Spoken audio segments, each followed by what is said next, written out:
pour dire les choses poliment, il représente le bac marron d'Internet, la poubelle à déchets non recyclables. C'était le mois dernier sur la radio française Europe 1. La journaliste Nadia Dam consacrait une chronique à 2 militants féministes ayant créé un numéro anti-relou à donner aux dragueurs insistants. Problème, le numéro a été saturé à la demande de certains utilisateurs du forum blabla 18-25 ans de jeuxvideo.com qui ont par ailleurs appelé au harcèlement des 2 militants. Après avoir dénoncé cela, Nadia Dam fait elle-même l'objet d'une campagne de harcèlement. Une tribune signée par une centaine de journalistes désignera les membres du forum comme, je cite, des êtres lâches, minables et méprisables et appellera alors police et communauté du web à agir. Les forums de jeuxvideo.com comptent parmi les plus actifs de la sphère francophone. On prête au forum 18-25 particulièrement une influence assez difficile à vérifier chez ceux qui l'utilisent. N'empêche, certaines personnalités politiques françaises avaient été jusqu'à lui faire des clins d'œil pendant la campagne présidentielle, parmi lesquels Jean Lassalle, Jacques Cheminade et surtout Florian Philippot et Jean-Luc Mélenchon. Je dois aussi un merci particulier au forum 18-25 ans de jeuxvideo.com. C'est la chancla, la chancla. En éliminant ce que les jeunes appellent la chancla. Je remercie le forum 18-25 de jeuxvideo.com. Les militants les plus radicaux trouvent sur ce forum une tribune bienvenue. Un forum qui a par ailleurs son propre langage, ses propres mèmes. Se rêvant comme un équivalent de 4chan aux États-Unis qui prône la liberté d'expression, on y trouve le meilleur, du drôle, du créatif, de l'utile, mais aussi parfois le pire avec des rumeurs de décès, une question du bac qui fuite, ou donc des campagnes de cyberharcèlement ou autres menaces graves. Cette semaine, le quotidien français Le Figaro a sorti une enquête sur ces forums. On en parle avec l'une de ses auteurs, Lucie Ronfaux. Alors jeuxvideo.com, créé à la fin des années 90, était un pionnier du web francophone. L'esprit de ces forums était plutôt bon enfant au départ. Comment cela a-t-il peu à peu basculé ? Le site en lui-même a attiré un plus gros public.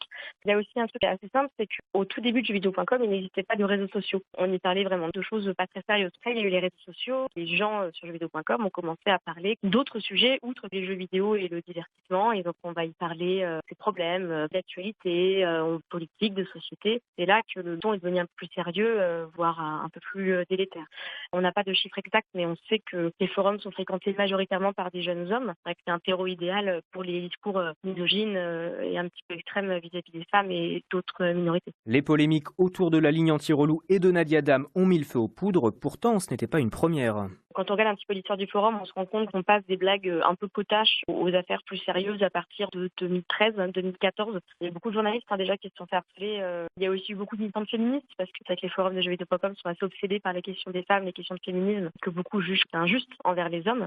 Nadia Dam est une journaliste qui est connue en France et surtout Nadia Dam en fait ne s'est pas tue. Europe 1 a dénoncé aussi ce harcèlement et a porté plainte avec sa journaliste. L'affaire du coup a eu un retentissement médiatique assez important. Il y a des annonceurs qui affichaient leur pub sur jeuxvideo.com qui ont annoncé qu'ils suspendaient leur campagne. Donc c'est devenu un problème de réputation pour Webedia, le propriétaire de jeuxvideo.com. Webedia, l'un des géants du web français qui s'étend en Europe et qui avait racheté le site en 2014.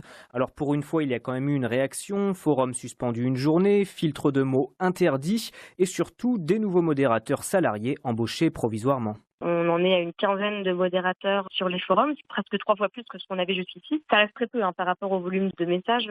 Jeuxvideo.com sur les forums, c'est à peu près 200 000 messages par jour. L'un des problèmes, c'est que la modération est en majorité gérée par des amateurs qui sont parfois très jeunes. Aucun n'est vraiment qualifié. L'automodération, c'est compliqué parce que ça renforce cet esprit de communauté et ça demande à des personnes qui sont impliquées dans la communauté de la critiquer. On a vraiment besoin de professionnels. Est-ce que ces nouvelles mesures suffiront ? Selon moi, ça ne réglera pas tout parce que ce que Webedia n'a pas traité, c'est sa communauté. C'est vrai que les forums de jeuxvideo.com sont un peu les héritiers d'un web à l'ancienne où on avait un vrai esprit de communauté, ce qui n'est plus le cas de nos jours sur Facebook, sur Twitter ou sur juste l'Internet qu'on a actuellement, qui est beaucoup plus lisse. Après, moi, je veux croire qu'on peut s'amuser sur Internet sans pour autant créer des communautés délétères.